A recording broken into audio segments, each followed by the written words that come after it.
Bem-vindos ao Posto Emissor, estamos a 23 de fevereiro de 2023 e este é o episódio 137 do podcast da Blitz. O meu nome é Mário Rui Vieira e na próxima hora estarei à conversa com o ilustre convidado que passo agora a apresentar.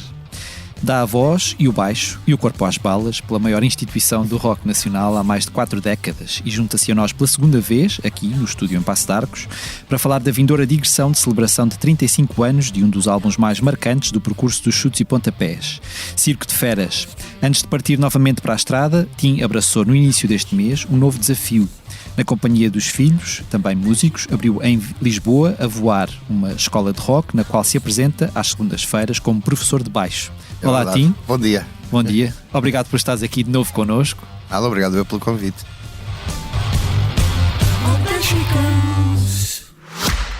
O Expresso faz 50 anos. Celebre connosco e torne-se assinante em expresso.pt.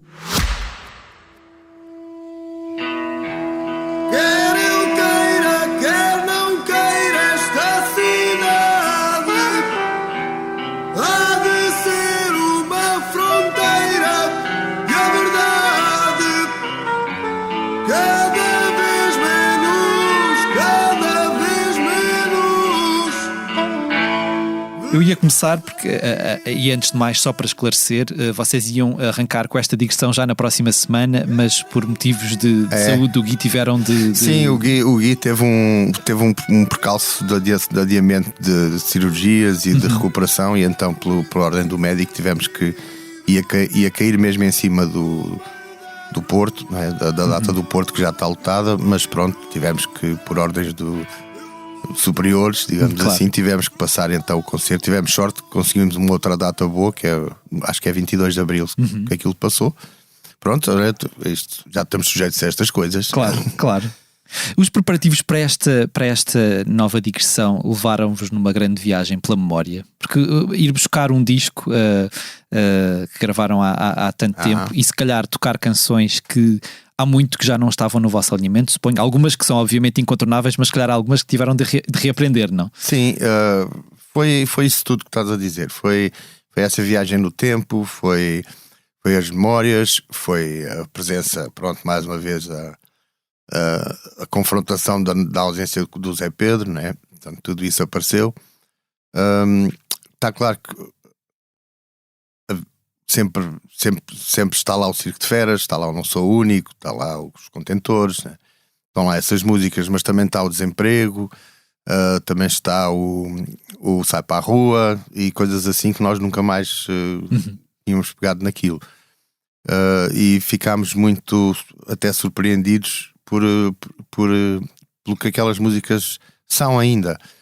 E eu acho que são as músicas até essas mais desconhecidas ou mais para trás, que ficaram mais para trás, mais surpreendentes em termos de banda e em termos de prestação. Pronto, tivemos a sorte do Tó Trips alinhar connosco nesta aventura. Foi difícil convencê-lo? Eu acho que não. Ele é uma personagem fantástica, não é preciso estar aqui a tirar chapeladas. Pronto, toda a gente o conhece, quem não o conhece passa a conhecer. E depois, quer dizer, o que faz sempre impressão em tudo é que realmente ele tem uma postura em palco muito semelhante à do Zé Pedro. E de vez em quando fica um bocado arrepiante, mas pronto, depois passa.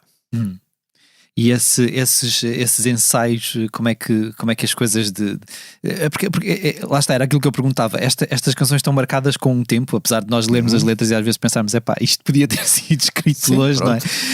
Mas há muitas memórias daquela época que vos vieram à mente. Sim, porque ainda por cima, portanto, aquilo é um álbum marcante, não é? É um álbum marcante, realmente o álbum que faz a diferença de uns chutes e pontapés que tinham vindo do cerco, da entrada do João Cabeleira, do Guido, portanto essa parte do cerco, que é pré-Circo de Feras, já era foi uma parte na vida dos chutes muito entusiasmante, porque era completamente novidade tudo. Portanto, a maneira de tocar de João Cabeleira, o saxofone, tudo aquilo fez com que a nossa bandeca de rock and roll, tinha por princípio o som das guitarras e tal, se transformasse numa coisa um bocadinho mais aberta e com sonoridades diferentes. E isso começou no Cerco e desembocou exatamente no Circo de Feras. É no Circo de Feras que tudo isso floresce pela mão do Carlos Maria, por nós próprios, não é? Mas é no Circo de Feras que tudo aquilo que estava em potencial se torna realidade. Ainda por cima, com a ajuda de termos passado para uma editora maior divulgação e tudo isso, portanto realmente transformou as nossas vidas. Portanto foi a partir do Circo de Feras que nós passámos a ser profissionais, sei lá, os chutes e pontapés que se calhar que vocês conhecem hoje, porque até ali era uma coisa a tentar ser, muito a tentar ser. E pronto, agora em termos de, sei lá, é muito engraçado e, como eu já disse, às vezes até arrepiante estar a pegar em músicas que não se tocam, sei lá, há 30 anos e voltar a tocá-las e sentir a energia delas e como é que é, o que elas pedem de ti, sabes, na execução, na interpretação. Pronto, pôs-nos, quando estamos a tocar aquilo, põe-nos em sítios onde já estivemos, mas de outra maneira. Portanto, é assim um bocadinho, às vezes fica muito forte, pelo menos para mim, o concerto, né? A prestação, a interpretação. E é muito marcada também. Está claro que este espetáculo, ainda por cima, depois tem as fotografias, depois tem as projeções, depois tem todo o trabalho que foi feito cénico, que eu acho que foi muito bem feito também, e que nos leva a uma outra época também. Pronto, olha, e... Tu falaste aí do Carlos Maria Trindade, que Sim. na altura estava nos Heróis do Mar, não é? Que produziu o disco. O que é que ele por um lado trouxe para cima da mesa neste disco, e o que é que vos surpreendeu mais? Ele apresentou-vos a uns chutes que vocês ainda não conheciam? Sim, ele foi buscar esse potencial, aquilo que eu tinha dito que estava, possivelmente nós por estarmos dentro do bolo não conseguíamos ver tão bem como ele via. Depois trouxe outra coisa que nós não tínhamos, que era uma grande calma. Era uma pessoa extremamente calma, refletida, simpática e arrojada. E arrojado, também era engraçado isso, no meio daquela postura tão inglesa, tão calma, tão bem educada e tudo. Depois, de vez em quando, tinha sempre um arrojo e sei lá, as ideias do princípio dos contentores, da abertura do disco, do Circo de Feras, com a captação de sons de fábrica e tudo isso. Ele também tinha definido que, quando aceitou o projeto, que esteve a pensar um bocado e disse, não, isto dos chutes, vamos acentuar aqui a sua faceta fabril, operária e tudo isso. E pronto, e foi o que fez. E ele era uma pessoa que sabia ouvir e que sabia estar e que sabia dar confiança e pedir coisas que nós possivelmente não estaríamos, nunca teríamos pensado nisso, ou não estávamos para aí virados. Pronto, e realmente foi uma coisa que ajudou muitíssimo. Ele tinha realmente uma visão dos chutes que os chutes não tinham. É fácil. É. De modo que a vida é um circo de feras. Em 1987 o circo e as feras eram muito diferentes do circo e das feras de hoje. Sei lá qual é o circo, sei lá quais são as feras. Sei lá. O circo de feras era aquilo que eu sentia em relação à nossa, como eu disse, à nossa entrada na via profissional como músicos, não é? E portanto, sei lá, eu sentia que o circo ainda estava a ser armado, porque só depois, sei lá, 86, 87, 88 começam a aparecer os concertos mais ou menos como os conhecemos hoje, e foi um bocado quase premonição, porque nós começámos a dar autógrafos e a fazer essa carreira mais mediática e popular e tal, a partir do Circo de Feras. E portanto, sei lá, foi quando começaram as sessões de autógrafos, essas coisas. Tinha havido umas no Cerco, mas muito incipientes, e depois de repente, um ano depois, estávamos em tudo o que era discoteca e loja de eletrodomésticos a dar autógrafos. E foi engraçado porque aí revelou-se mesmo o Circo de Feras, quer dizer, de repente estávamos mesmo num circo e as pessoas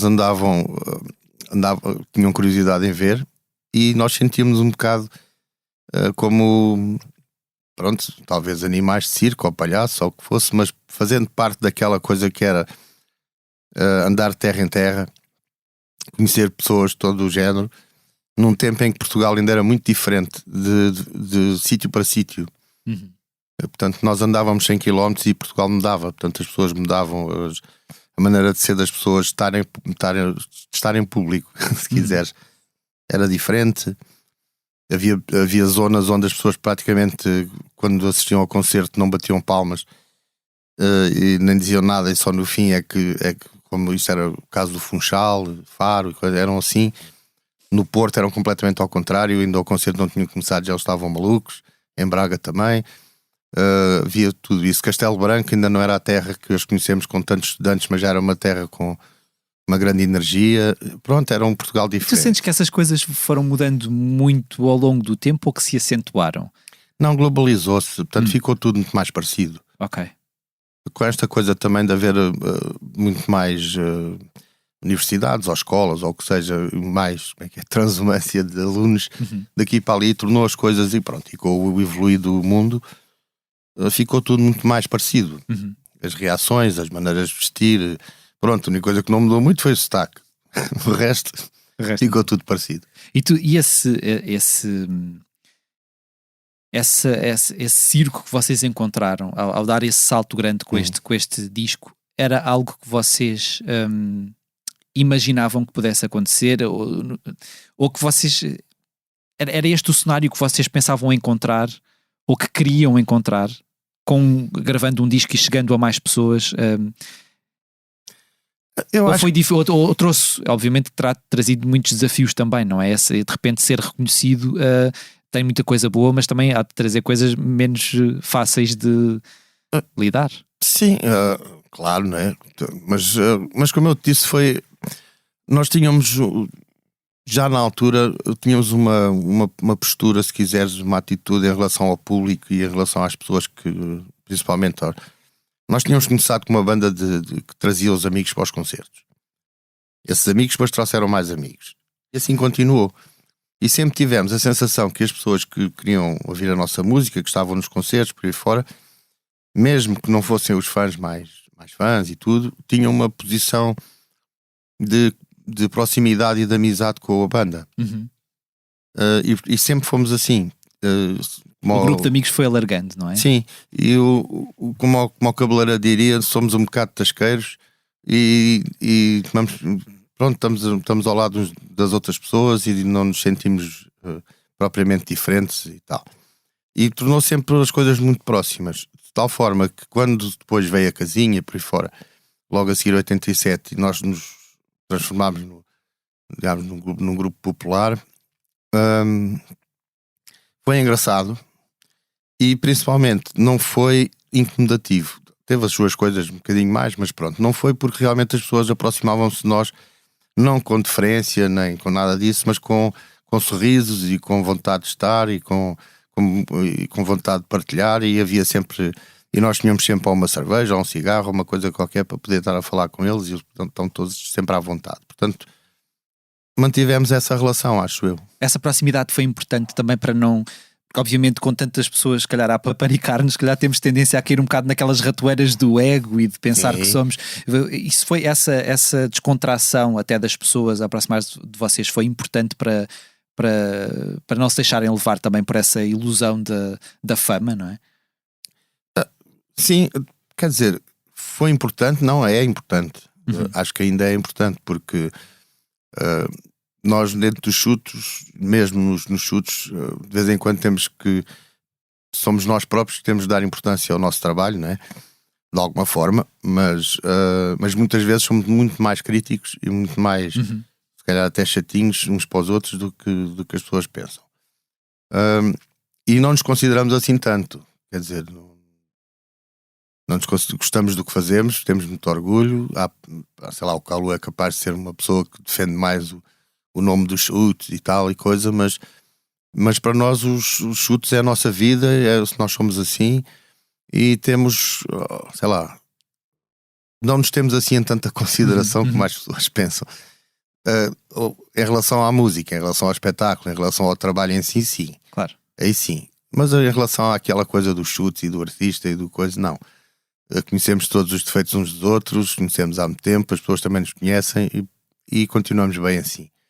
E a nossa proposta é sempre o que nós achamos melhor para nós, ou que gostamos mais, e pronto, e depois está na mão das pessoas gostar ou não. E nunca nos sentimos maltratados pelo público que não gostar de nós. Já tivemos essas situações e achámos que pronto, olha, é assim, claro. Quer dizer, não vamos mudar por causa disso. Não. E aquela ideia isto é uma coisa que eu penso muitas vezes, tu de repente a determinado momento da tua vida passaste a ser o Tim dos Chutos. Sim. Aquela separação entre o Tim dos Chutos e o Tim é complicada de fazer. Não, é a mesma coisa. A cena de ser o Tim dos Chutos é porque é mais fácil para as pessoas, quer dizer, quando as pessoas reparam em mim, né? Quando não dizem, olha, está ali o Tim, dizem, está ali o Tim dos Chutos. Portanto, pá, não sou eu que é puxar os chutes para o meu nome, mas é assim mesmo que me conhece. E se um dia deixares de ser o Tim dos Chutos? Como é que vais lidar com isso? Aí vou dizer como ao cabeleiro, bem possivelmente vou ser cremado. Sim, como é que vou deixar? Acho que nunca vou deixar de ser o Tim dos Chutos, não é? Porque realmente já tenho uma certa idade, acho que já passei a metade da minha vida e portanto daqui para a frente não estou-me a ver deixar de ser o Tim dos Chutos por todos os motivos, não é? Mesmo que os chutes acabassem daqui a bocadinho, o trabalho que foi feito, claro. iria continuar a ser o Tim dos Chutos. Não é que não me importa nada. Acho que durante muito tempo ainda pensei que não era assim tão, não devia e tal, mas depois realmente é assim que me conhecem. Pronto. E ser só o Tim é um bocado estranho porque depois fica só o Tim, nunca se sabe quem é, né? Exato. E como é que o Tim de há 35 anos deste circo de férias olharia para o Tim de hoje? Sei lá. Não sei. Se calhar o que eu pensaria é que nunca sempre pensei que as coisas poderiam acontecer desta forma. Está claro que não tinha a fé que o Zé Pedro possuía em relação ao futuro e a tudo o que iria acontecer, mas sempre achei que era possível, e se o Zé Pedro acreditava, eu também acreditava. Pronto. O otimismo dele era contagiante. Era fantástico, isso aí não havia nada a fazer. E portanto, se calhar não olhava de uma forma muito diferente, fico sempre muito agradecido, se quiseres, ou satisfeito, por aí, por tudo aquilo que nós fizemos juntos. Isso sim. Em relação às coisas que eu fiz por mim sem os chutos, também estou bastante satisfeito com tantas coisas que já fiz. E aí sim, aí é que o Tim de há 35 anos nunca imaginaria que iria fazer um Rio Grande ou uma Resistência ou essas coisas assim, ou até um projeto a solo. Não tinha essa capacidade, ainda estava muito enfiado no grupo e na banda e naquilo tudo para ter um pensamento mais individual. Tirando isso, acho que a grande alegria foi mesmo essa, é conseguir. Eu queria ser músico e que não tinha muitas hipóteses na altura porque não havia muitas coisas, pronto. Não havia o que há hoje. Ter chegado ou ter feito o que fiz, o que já fiz, se calhar deixava-me, se eu soubesse na altura, ia ficar todo contente. Esse não havendo o que há hoje e pensando particularmente nestes anos 80, este ano de 1987 ou até antes disso, há alguma coisa daqueles tempos que te deixa muitas saudades, ou não és uma pessoa saudosista? Não sou muito saudosista, mas o que é que eu tenho desse Era um tempo? Portugal muito diferente, não é? Era um Portugal completamente... Era um mundo muito diferente e um Portugal muito diferente. O Portugal era aquilo que eu já disse há bocadinho, que era um Portugal todo partido. Portanto, as províncias eram províncias mesmo. Sentia-se muito a diferença do norte e do sul. Sentia-se até a diferença do Minho para o Porto, de Trás-os-Montes para o Minho. Sentia-se essas diferenças nas pessoas. Ainda hoje, às vezes, tenho saudades. Quando vou a Trás-os-Montes é quando eu sinto mais isso ainda. Que é aquela maneira de falar muito explicadinha que eles têm. Aquela coisa, pronto, que eu não sei imitar, mas assim tudo muito direitinho. Era muito engraçado ao aeroporto ouvir a conversa deles e tal. Isso, pronto, era tudo muito diferente. Tenho saudades do Rendezvous, por exemplo. que foi uma sala que durante 10 anos foi marcante para a música portuguesa, sim, e para mim, e para o Chute, e para mim, e para o grupo que eu tinha de amigos e tudo. Era uma coisa que justificava haver música, haver bandas, haver movimento. E agora, pronto, pode ser eu que já estou fora do circuito, com certeza, mas não me parece que... Está muito mais diluído, não é? Sim, naquela altura pulverizado até, quer dizer, era importantíssimo e ver um concerto qualquer ou ir a dar um concerto para qualquer bandoca, não é? Só se pensa, pronto, acho que até os Censurados ainda tocaram no Rendezvous, mas era importantíssimo, era um marco, era aquilo que justificava a existência. E portanto isso tornava-se incontornável, né? Portanto, imaginava-se tudo e mais alguma coisa. Estou-me a lembrar do Ocaso Épico, estou-me a lembrar de tanta coisa passada que houve no Rendezvous, e disso tenho um bocadinho de saudades dessa. Depois no Johnny chegou a haver um bocado essa onda, mas já era um bocadinho diferente, porque os géneros musicais tinham mudado também. É engraçado porque houve uma série de salas assim muito marcantes. Depois houve o Ritz também, sim, não é? Mas depois a determinada altura as coisas deixaram de ter depois ainda passou um bocadinho para o Music Box e tal, mas depois deixou de ter aquela...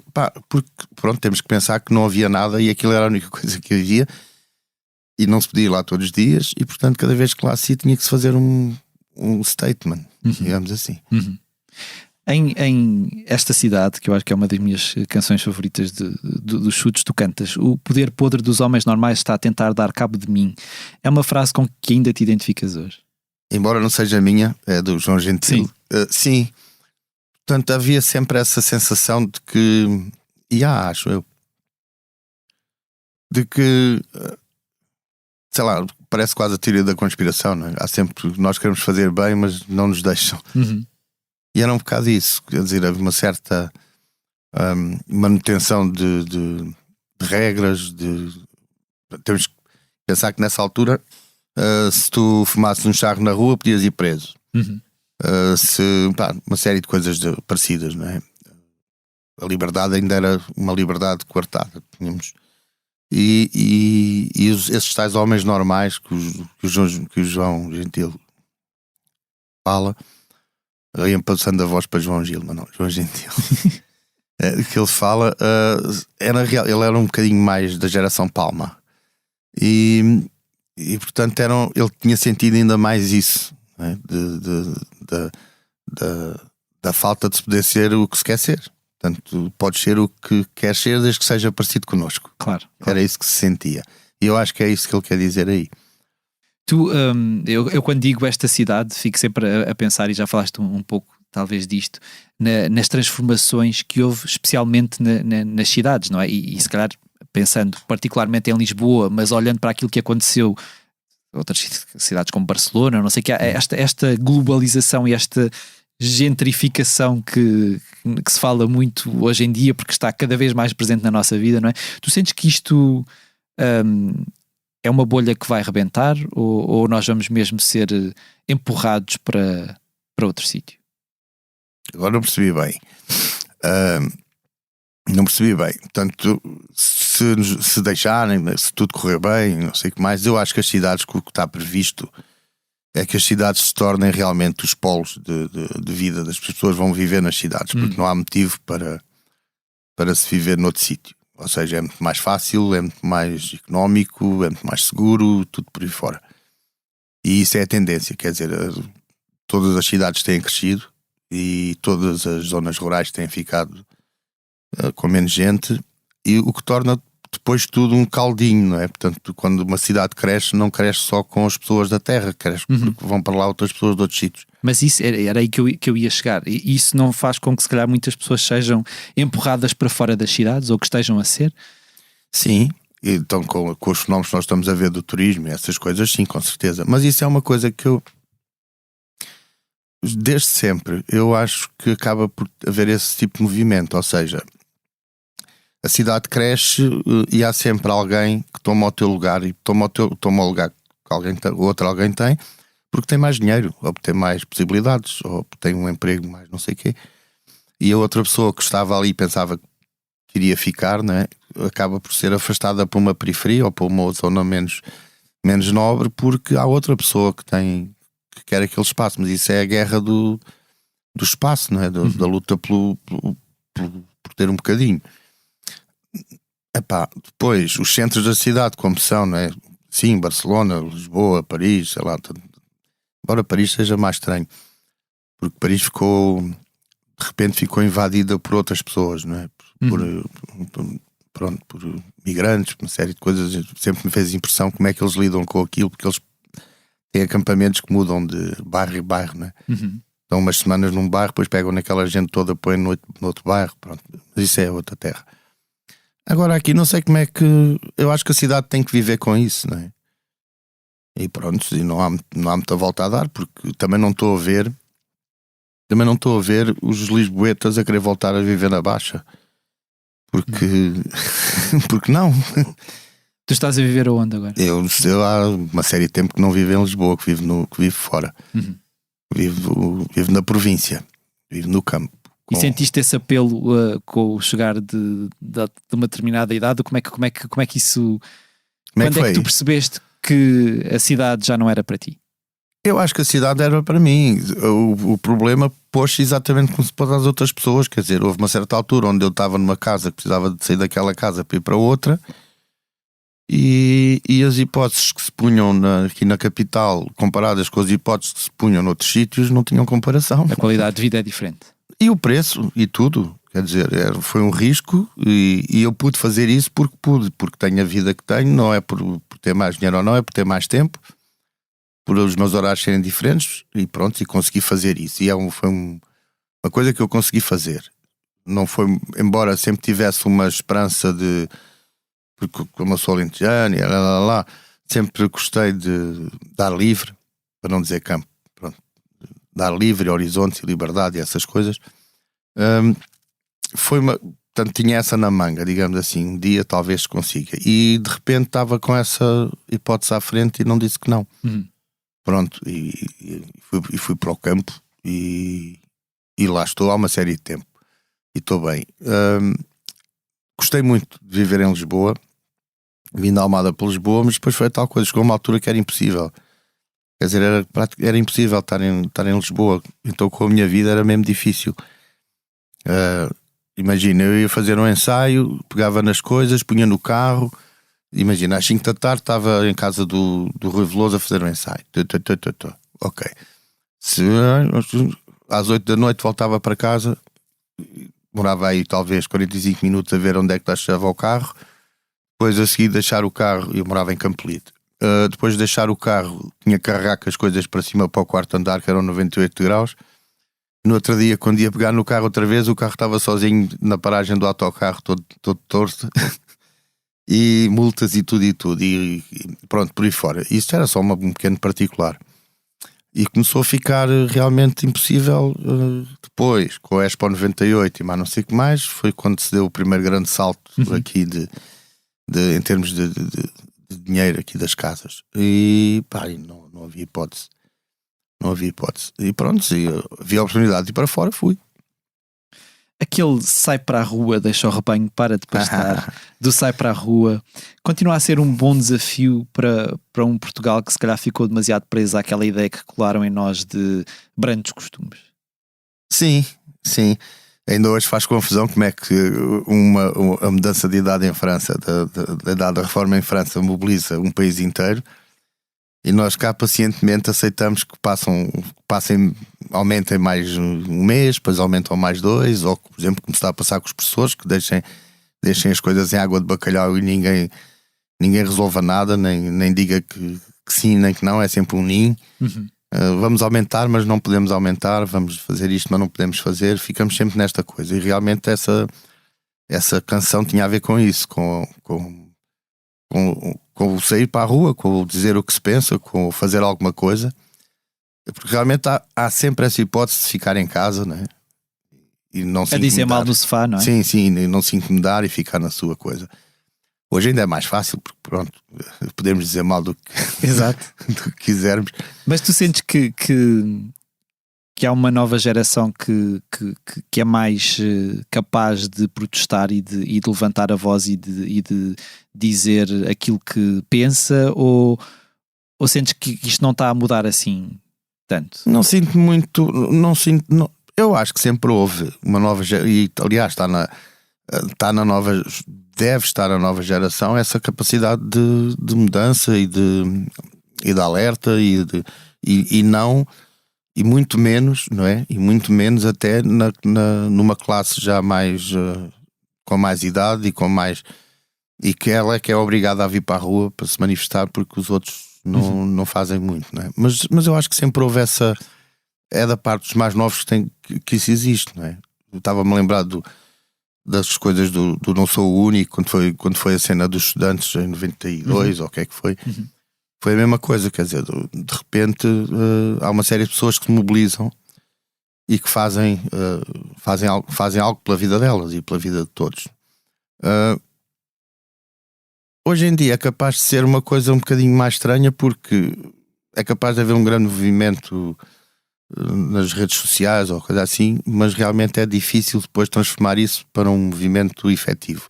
E mesmo os movimentos de rua muito grandes parece-me a mim que não conseguem ter a expressão ou a capacidade de mudança que tinham anteriormente. Ok, foram 100 mil, fantástico, é mais um recorde, metemos 100 mil, pronto, no dia a seguir já ninguém fala naquilo. É o que temos visto agora também com as manifestações dos professores, Sim. Não é? Que estão na rua há imenso tempo e na verdade as coisas vão esmorecendo parece que vamos derrotá-los. E será que muda, não é? Pois, é pelo cansaço. Não. É pelo cansaço e pela desvalorização, não é? Portanto, 100 mil pessoas que vêm de todo o lado, não é? Para se manifestarem, para dizerem a sua posição e dizerem que está mal e independentemente de ser este ou aquele acordo do governo, aquilo ser ok, pronto, deixem aí a vossa assinatura e depois pronto, fica tudo mais ou menos parecido. Também parece que é uma estratégia dessas pessoas normais, dos outros, dos homens normais, para manter tudo na mesma, não é? Vamos mudar para ficar na mesma, será por aí? E como é que é viver a descarga energética da Contentores hoje, ao fim de todos estes anos? Ainda é vives as coisas com a mesma intensidade? Tenho que porque senão isso é uma das coisas engraçadas dos concertos. Os concertos são momentos únicos e qualquer pessoa que venha aqui ao podcast que faça parte do outro lado do palco deve dizer a mesma coisa. São momentos únicos, são momentos intemporais. Portanto, a nossa memória, o nosso corpo, a nossa memória do que fez há 30 anos mantém-se praticamente intacta. Memória muscular, não é? Tudo mantém-se praticamente intacta e renasce, aparece outra vez cada vez que se passa por aquela situação, por aquela canção neste caso. E isso é muito engraçado porque fazem-nos, como é que é? É quase sempre igual, a casinha é a mesma coisa, portanto o que não causa cansaço, sabes? As pessoas dizem, não quero cantar mais aquela música, estou farto. Mas não causa cansaço porque é como se revisitasse as tuas coisas. É como, são assim e mantêm-se.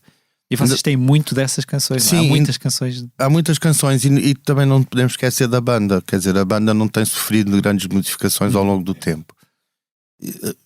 O que provoca que as sensações que no palco são muito semelhantes, né? E pronto, e se por um lado podia parecer limitante, acaba por ser até um fator de felicidade, porque realmente não sei explicar, mas é como se fosse ontem. É mesmo assim, é como se fosse ontem. Estamos a tocar uma coisa e estamos a ter a sensação, para ser muito exagerado, mas já aconteceu. Como vocês sabem, eu não vejo muito bem, tenho de usar óculos e por aí fora, e muitas vezes deixei de ver o que via nos concertos. Mas muitas vezes nem preciso fechar os olhos para parecer que estou outra vez num sítio qualquer, ou no Pavilhão Atlântico, ou no Restelo, ou no Rendezvous, ou aqui ali a tocar aquelas músicas. Portanto é muito engraçado porque é uma revisitação completa às vezes. E a sensação que tu tens quando recordas um concerto no Rendezvous ou um concerto no Pavilhão Atlântico é comparável? Dá para comparar? É perfeitamente comparável. É perfeitamente comparável. Se calhar 600 pessoas ou até 60 no Rendezvous, não desfazendo em ninguém, eram mais importantes ou causaram mais moça na minha personalidade, na minha vida, do que os 16 mil ou os 40 mil do Restelo. Está claro que também causaram. Mas sabes, quando fica muito grande, a vista não alcança. Claro, claro. E isso tem-se uma emoção muito grande e uma grande sensação quando são muita gente, quando é muita gente. Pá, como foi este ano que passou, o 2022, nós tivemos assistências desse género. Quer dizer, foi uma coisa louca, porque foi o regresso da pandemia, etc, etc. E de repente, pá, também outra vez não é por aí, mas estávamos a tocar em Vila Real por altura também das corridas e não sei o quê, tudo se juntou e estavam mais de 50 mil pessoas a ver um concerto dos Chutos. Em Cantanhede a mesma coisa, e em todo lado, em Castelo Branco, por aí fora havia outra vez Castelo Branco. Havia muita gente a ver o concerto e são concertos que são exigentes. São exigentes, embora tivéssemos feito um alinhamento e preparado um concerto porreiro e que aguentou bem aquilo tudo, nunca, acho que não estávamos à espera que corresse daquela maneira tão intensa e tão boa para tanta gente. Agora, o que eu digo, o que eu disse é verdade, as primeiras vezes são sempre importantes e tocar para 60 pessoas numa tarde de quarta-feira no rendezvous, podes ter certeza que põe-te a adrenalina no pico. Algum momento num concerto dos Chutos que seja particularmente emocionante para ti, que te emocione mesmo? Há vários. O Circo de Feras, quando se canta ao Circo de Feras, quando chega ao refrão, na casinha, Princípio da Maria, quando se canta Esta Cidade, outras músicas, havia outra, o Mares do Outono também era, o Negras como à Noite. São muitas, quer dizer, não é a música toda, estás a perceber? Há uma altura, há um momentinho onde a gente sentou aqui a parte de trás da nuca a arrepiar-se e a ficar um bocadinho mais sensível, mais extremo, e pronto, depois passa. E agora uma provocaçãozinha, qual é que é a versão que tu preferes da Não Sou Único? A dos Resistência ou a dos Chutos? Ou qual daqui? Porque na verdade há várias, não é? Há várias, não é? A da Resistência foi uma surpresa. Eu dos Chutos gosto muito porque aquilo foi uma construção da banda e portanto era uma malhoca. A malhoca que se ouve de guitarra era uma malha que o Zé Pedro tinha aprendido nas 2 aulas de guitarra que teve e portanto sabia aquela malhinha para aquecer os dedos, ao qual eu juntei um baixo um bocado martelado, um bocado atirado, um bocado copiado dos Clash e tal, mas para aquilo ter uma certa intenção, onde o Zé Pedro depois jogou a parte principal da música, do tema, que é peças que são um caso isolado por aí fora, e eu depois fiz o refrão, e quando as nuvens partirem, o céu azul ficará, não sei o que mais foi da minha lavra, e portanto foi tudo junto. Construído. Foi tudo junto, construído, e era um tema de grande unidade da banda. Se não me engano, era o segundo tema da abertura do concerto de Circo de Feras, acho que era Desemprego, Não Sou o Único, o concerto. E era um tema muito rápido, muito forte, muito instantâneo e que as pessoas passava pelas pessoas e as pessoas não ligavam àquilo, portanto, e ligavam a seguir aos outros, aos outros temas. E foi ficando para trás. Uma Homem de Lento também tinha ficado para trás, aquela também foi ficando para trás. Os Contentores sobreviveram e tal, mas aquilo não. Portanto, são as Resistência que recuperam. Sim, e depois é nessa crise de 92. Portanto, aquilo da Resistência foi assim uma coisa também um bocado estranha, porque houve um convite do já não sei que sindicato, mas era para uma concentração no Terreiro de Paço. E era suposto ir alguém tocar, não sei se os Delfins, uma coisa assim. Nessa altura o Pedro Aires estava com os Delfins. E depois não havia palco ou não sei o quê, mas eles não queriam, então convidaram para... Fizemos aquela maluquice que era eu, o Miguel Ângelo, o Fernando Cunha e o Pedro Aires com 3 guitarras. O Miguel não tinha guitarra, os outros 3 tinham, com 3 guitarras acústicas em cima de um palquinho. E o que é que a gente vai fazer? Cada um faz uma sua e pronto. E aí aparece o Não Sou o Único, aparece se não me engano foi o Fado e foi o Nasce Selvagem. São essas 3. E depois, quando se vai para estúdio e se faz o Não Sou o Único, com o Fred Mergen a fazer as suas habilidades na guitarra clássica, ou com o Dudas também, com essa malta que vinha de outras escolas e tal, esse Não Sou o Único foi uma surpresa também para mim. E depois ainda foi mais surpresa quando se tornou no hit que se tornou, e foi o hino também dessas manifestações de 92, onde a malta mostrava o rabo, lembras-te? Sim. Pronto, essas coisas. E pá, depois acabou por.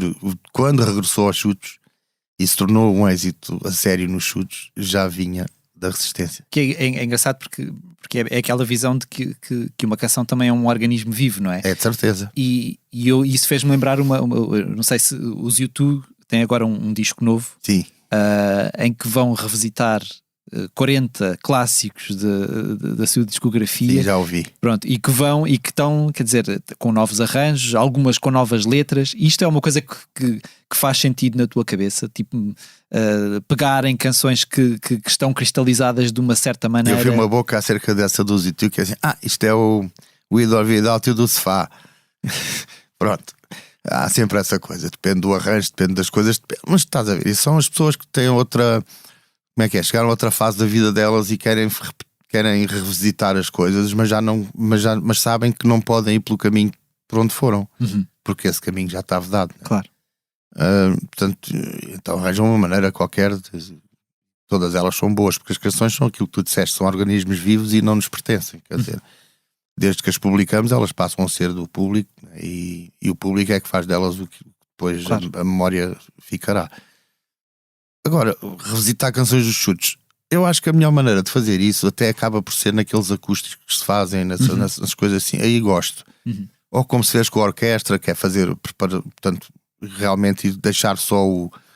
Ou entregar nas mãos de outros também, sim, não é? Como nós fizemos com a orquestra, tínhamos 4 arranjadores e realmente é engraçado ver da maneira como eles pegam nas músicas e depois de ver como é que aquilo resulta e de ver a importância que as outras pessoas dão a coisas que nós fizemos sem dar importância nenhuma e aquilo depois realmente ficar engraçado. Agora, de propósito, na minha cabeça, de propósito, fazer o que eles fizeram não me parece que seja a altura certa, nem me apetece muito. E como é que é, ou como é que se foi desenvolvendo a tua relação com a tua voz? É uma relação complicada? Apaixonas-te por ela e desapaixonas-te? É sempre uma... E como é que é comparando também com a tua relação com o baixo? Sei lá, o baixo é o baixo é uma coisa, o tocar baixo é uma coisa muito, que eu gosto bastante e é uma coisa natural para mim. Pronto. A voz é uma espécie, foi uma coisa que me apareceu mesmo, embora eu já cantasse no colégio e tal, fizesse parte do Orfeão e mais assim, parece que tinha voz que dava para cantar, afinava, não era mau, mas nunca foi, nem hoje me sinto cantor. O mais engraçado é isso, é que depois quando canto sinto-me, e quando estou principalmente em estúdio é uma coisa mais poderosa, porque estar a trabalhar com os headphones, com o produtor e tal, e estar a tentar fixar uma coisa que seja de agrado e que nós gostamos, não é fácil. E a sensação de interioridade que isso provoca, de isolamento, também é muito grande. E muitas vezes acho muito engraçado ouvir outras vozes com grande expressão e grande alegria, porque às vezes penso, realmente isto é a única maneira de levar isto, é deixar sair e pronto, e com sorte a coisa corre bem, porque às vezes é frustrante mesmo estar a cantar e não conseguir, ou estar a cantar e acabar aquilo tudo, acabar 2 dias de trabalho, ouvir e dizer realmente isto não está mal, mas também não está bom. Pronto, essa coisa, as pessoas dizem que é um instrumento difícil, tem os seus dias, depende muito da tua forma de estar, de como é que estás naquela altura. Nos concertos é mais fácil porque a coisa vira concerto, é aquela memória, aquilo vai lá, e pronto, e vai lá. Pronto, e a pessoa até pode estar quase afónica e consegue fazer coisas do Arco da Velha, mas todos eles, acho que eu, a Ana Moura e toda a gente que canta, teve dias que não conseguia cantar e cantou. Claro. Pronto. No estúdio aparece tudo e mais alguma coisa de defeitos, é uma coisa muitas vezes complicada. Também é muito engraçado quando depois ouvimos e achamos que está bem e nos dão os parabéns e tudo isso, também é muito engraçado. Mas eu não consigo ter uma relação com a voz como tenho com o baixo, em que com o baixo digo, quer fazer isto e faço. E com a voz não, eu vou tentar fazer isto, será que há sempre assim uma coisa que parece que não é duvidazinha meu. que está ali, não é? Sim, parece que não é meu. Uhum. É uma coisa assim meio emprestada. Agora que é uma grande felicidade e uma sensação muito especial, cantar é. Por isso aconselho toda a gente que seja no banho ou em qualquer lado, cante, cantar. porque faz muito bem. Como é que surgiu esta ideia de criar a Voar, esta tua escola? A voar. Sim. A voar apareceu por, digamos, uma oportunidade também e um pensamento que isto é um bocado estranho, mas tem que ser assim. Aqui há tempos estava a falar com o António Miguel, que é o meu manager, e ele estava a falar comigo e dizer, bem, nós estamos com 60 anos, portanto, possivelmente temos mais 10, com sorte, ou 15 de atividade, portanto, vê lá o que é que a gente vai fazer da nossa vida, porque é agora ou nunca. Um bocado essa a sensação que se tem, né? Portanto, o gajo, quando é mais novo, não tem essa sensação. Quando a seguir faz uma série de coisas, fica assim, espera aí, isto não vai durar para sempre e temos que valorizar o que fazemos. Nós fizemos uma entrevista há pouco tempo ao Tom Barman dos Deus, em que ele dizia, tipo, quando chegamos aos 50 anos, temos a perfeita noção de que aquilo que tivemos a fazer para trás não era só um ensaio, que era mesmo a vida real, não é? É um bocado essa a ideia. É um bocado essa a ideia. Portanto, vamos fazer. Pronto, então comecei a pensar o que é que eu gostaria de fazer. Eu já tinha dado aulas no Conservatório de Santarém aqui há um par de anos e pensei que era um bom motivo os meus filhos também ter as suas habilitações, as suas capacidades. Era um bom motivo para continuarmos juntos. E por que não experimentarmos isso? E começámos a falar nisso, mais entusiasmo meu do que deles, mas pronto, eles não se recusaram. Começámos à procura de um sítio e de repente achámos um sítio simpático e passado um mês ou coisa assim estávamos a formar a escola. Tive a sorte de falar com as pessoas que me ajudam, que é o João Alves na guitarra, o Jimba na escrita criativa, a Joana Campelo na voz, depois o Vicente nos teclados, sintetizadores, piano, o meu filho Sebastião na bateria e eu no baixo. E pronto, e juntámos ali uma pandilha.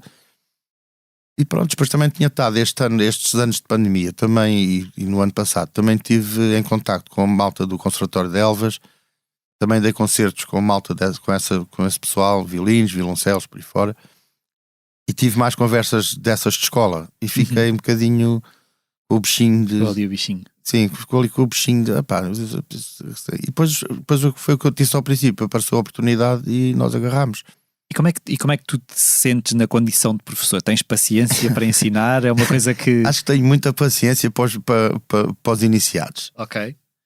Mais para os iniciados do que para aqueles que já têm alguma... Sim.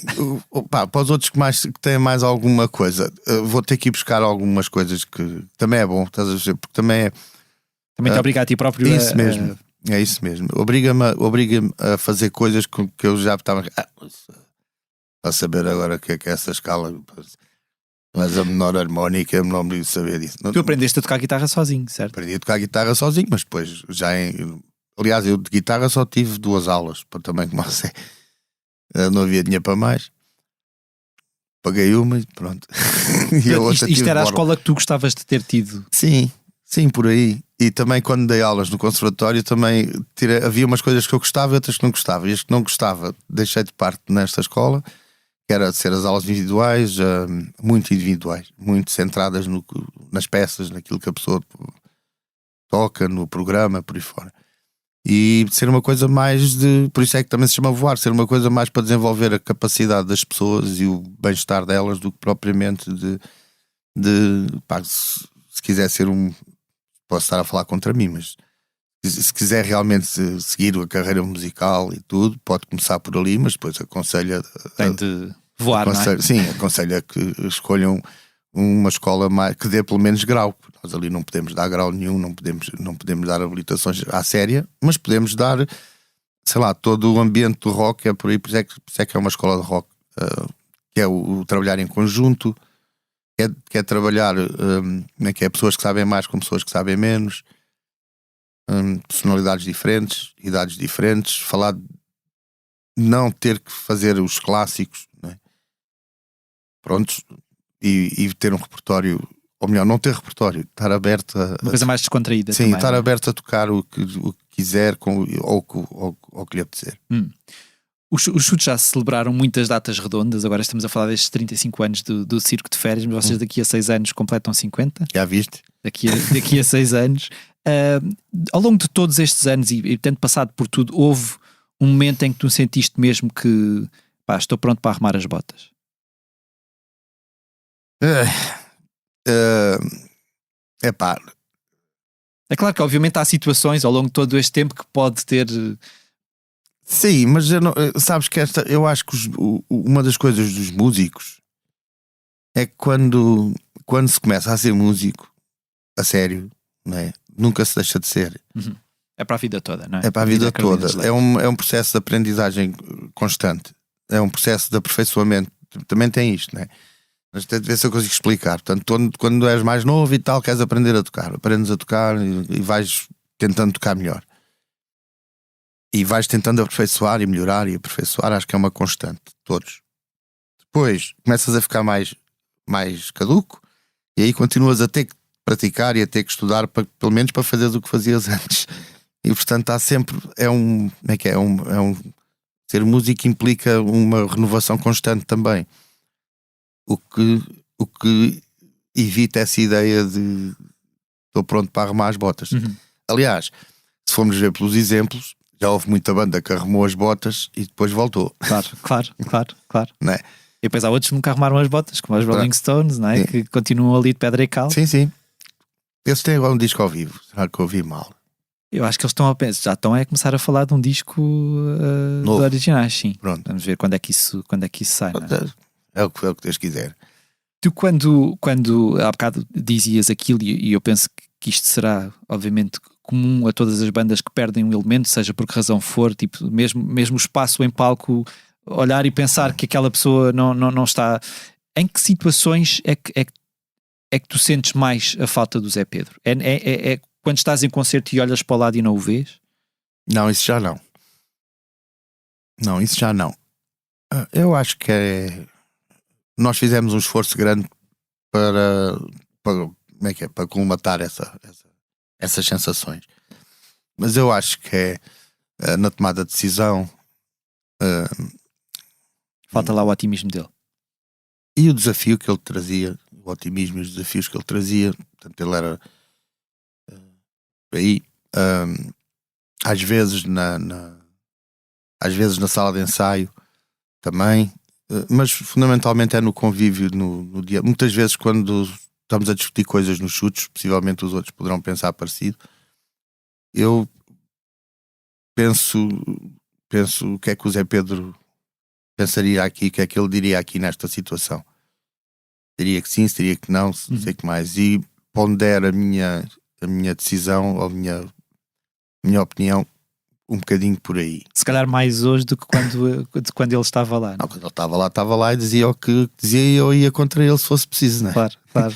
Agora, estás a ver, essa parte é que deixou de existir. Eu ir contra o Zé Pedro, eu contrapor alguma coisa ao Zé Pedro já não existe. Uhum.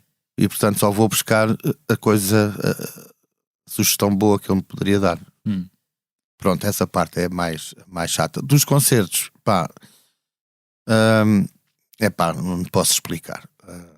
Não consigo. Não tenho imagem para aquilo. Portanto, foi o que eu disse. Acho que todos nós fizemos um esforço grande para ultrapassar essa fase. E pronto. E começou na sala de ensaio. Infelizmente, o que nos ajudou foi que nos últimos 2 ou 3 anos de vida dele, a sua presença já era muito, apagada, digamos assim. Portanto, nós já tínhamos ensaios, muitas vezes o Zé ia, ele fazia um esforço, sempre fez um esforço para ir aos ensaios todos, ou quase todos, mas eram ensaios, ensaizinhos. Pois. E pronto, e muitas vezes até não era que preferíamos, não era preferir, mas até não nos importávamos que ele não fosse, porque era difícil. Pronto. Vocês estão a criar música nova? Eu sei que em 2021 vocês falaram de algumas terem estado no estúdio. Sim, temos não sei, 6, 7, 8, uma coisa assim de temas ainda sem voz. Acho que há 1 ou 2 que têm voz. Mas pronto, sem voz, o que aconteceu? Chegámos mais ou menos o ano passado para esta altura, estávamos nós a trabalhar e coisa, começaram os concertos. E os concertos depois tornaram-se de tal forma absorventes, exigentes e de tantos e para aqui e para ali, para não sei o quê, que o trabalho de estúdio começou a ficar em banho-maria. E quando aquilo começa a ficar em banho-maria é aborrecido. Claro. Porque uma pessoa vai lá um dia, arma a tenda, começa a trabalhar, depois só na semana a seguinte é que começa a trabalhar, arma a tenda outra vez e aquilo nunca mais anda para a frente. E é amoroso. Portanto, é um bocado de empreitadas às vezes essas coisas de estúdio e não se proporcionou. Entretanto, depois foi o verão que foi uma loucura. Depois a seguir ao verão começamos com esta coisa do circo de feras e quando demos por nós passou um ano e estamos no mesmo sítio. E pronto, mas espero bem que depois destas mas datas. Estás a ver, começa, que isto é um enrolo, depois começam estas datas, Depois vem o verão, não é? Depois começa logo em Beja, acho eu em abril ou maio, que é que começa os concertos dos chutes outra vez, e até setembro há de ser o mesmo circo.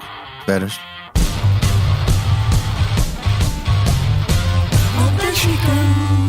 Do you think you can tell? Did they get you to train your heroes for ghosts? Hot ashes for trees, hot air for a cool breeze, cold comfort. As opiniões fortes de Roger Waters, cofundador dos Pink Floyd, dão sempre muito que falar. Esta semana, o músico inglês condenou a invasão russa da Ucrânia, pedindo um cessar-fogo, mas manteve o discurso de que foi o Ocidente a provocar o conflito. Num longo discurso gravado em vídeo e exibido durante uma manifestação contra a guerra que teve lugar em Washington, nos Estados Unidos, Waters criticou Joe Biden, a NATO e Volodymyr Zelensky, garantindo que não estava a desculpar Vladimir Putin. Já chega, nós, o povo, podemos persuadir os nossos líderes a abandonar o modelo de guerra perpétua que aceitaram como modus operandi. Iremos impedi-los de gastar os nossos preciosos recursos com o poder do amor, disse o músico antes de terminar, pedindo a quem o escutava para imaginar John Lennon a levantar-se do túmulo de punho erguido. Na manifestação, organizada em parceria pelo Partido Libertário de direita e o Partido do Povo, de esquerda, participaram dezenas de ativistas de extrema-direita e da esquerda totalitária. E o Roger Waters nunca teve grandes problemas em dizer o que pensa, seja isso... Outra coisa. Pronto. Como é que tu vês... Porque há sempre muita gente que diz, tu és músico, cinges-te a ser músico e não tenhas nada de falar não tens nada de falar de política. Há muita gente nas redes sociais que tem esse discurso quando não concorda com aquilo que o músico em questão diz. O que é que tu dirias a estas pessoas? Então temos todo o direito de nos manifestarmos quando achamos que nos devemos manifestar e que, sei lá, se dizem coisas tão parvas, podem abrir a boca para tanta parvoíce, é que não podem abrir a boca para coisas sérias, não é? Ou porque se sentem incomodados ou sentem que podem fazer alguma diferença. Pronto, acho que isso é.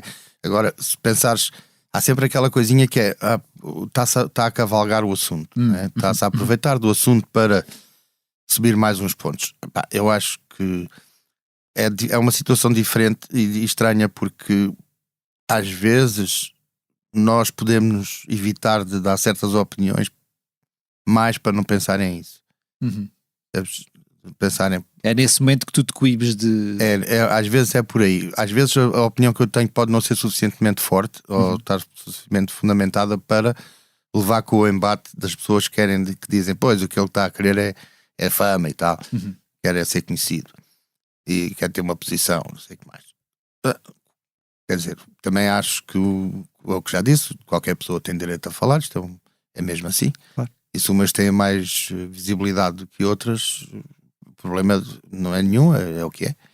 Claro, e podem dar, e se calhar a sua voz pode ajudar em determinadas causas que se calhar a voz de um anónimo não ajudaria, não é? Pronto, portanto, aí sim. Aí sim. Para o bem e para o mal. Claro. Para o bem e para o mal. Ainda debruçando-me sobre os assuntos que marcam a semana, trago-vos as mais recentes confirmações de concertos em Portugal. De uma listagem que não conta com os Guns N' Roses, que recentemente anunciaram 2 datas em Espanha, mas nenhuma em solo nacional. Fazem parte os Scorpions, que tocam no Altice Fórum Braga a 16 de julho.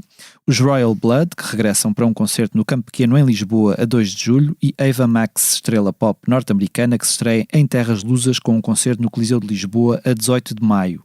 Foram também confirmados os nomes de Lil Nas X no festival Nós Alive, estando programada a sua atuação para dia 7 de julho, e de Little Sims no festival Vodafone Paredes de Cora, que se realiza entre os dias 16 e 19 de agosto.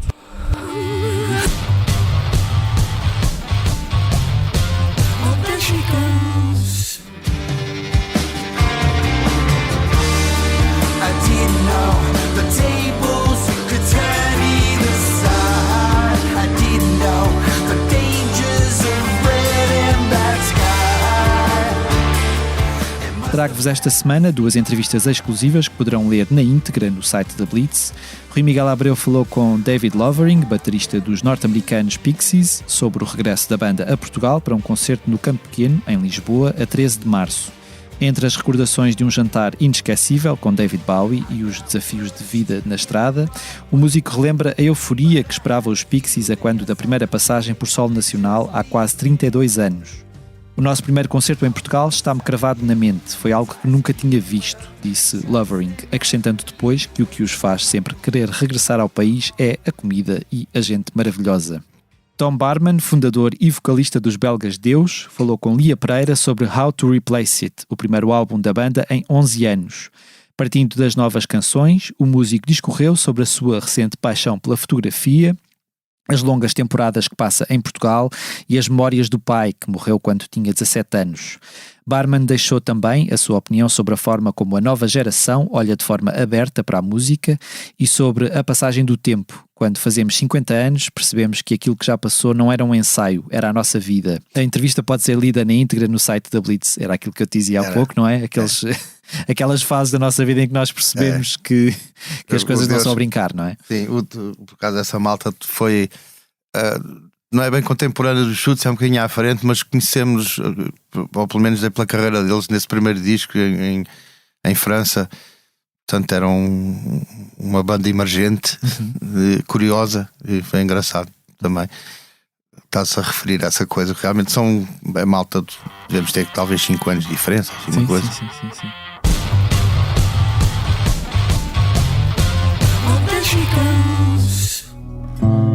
Alma que sofre de amores, mas que ri das minhas dores quando o dia é mais cinzento.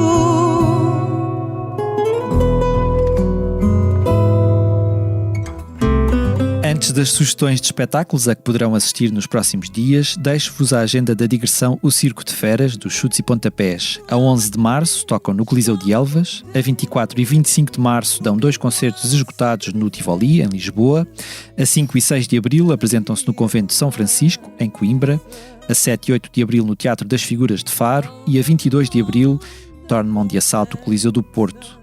Cátia Guerreiro sobe esta quinta-feira ao palco do Tivoli.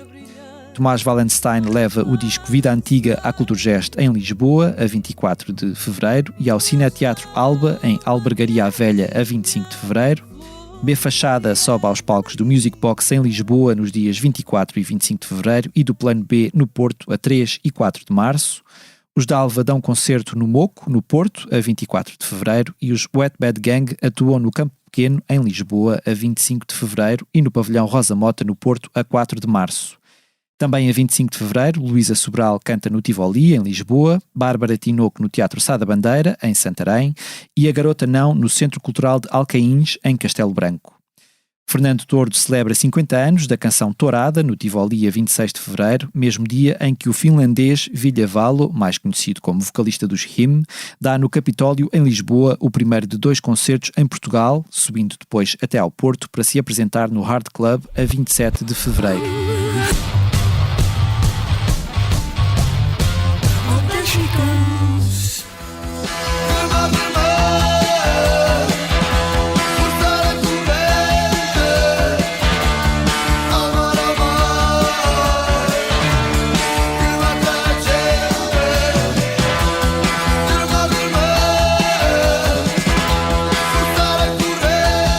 E encerramos assim mais um posto emissor. Agradeço ao Tim por ter estado connosco. Obrigado, eu. De novo. Os temas de abertura e conclusão do posto emissor são da autoria de Legendary Tigerman. Eu sou Mário Rui Vieira e a edição multimédia esteve a cargo de Salomé, Rita e João Luís Amorim. Terminamos com a habitual curta leitura do nosso convidado. Tim, o que é que nos vais ler hoje? Olha, vou ler a última coisa que escrevi. Foi para a Teresa Salgueiro, para os concertos de comemoração do aniversário de carreira dela. E eu fui convidado para fazer o Porto e Porto Guarda, pelo menos.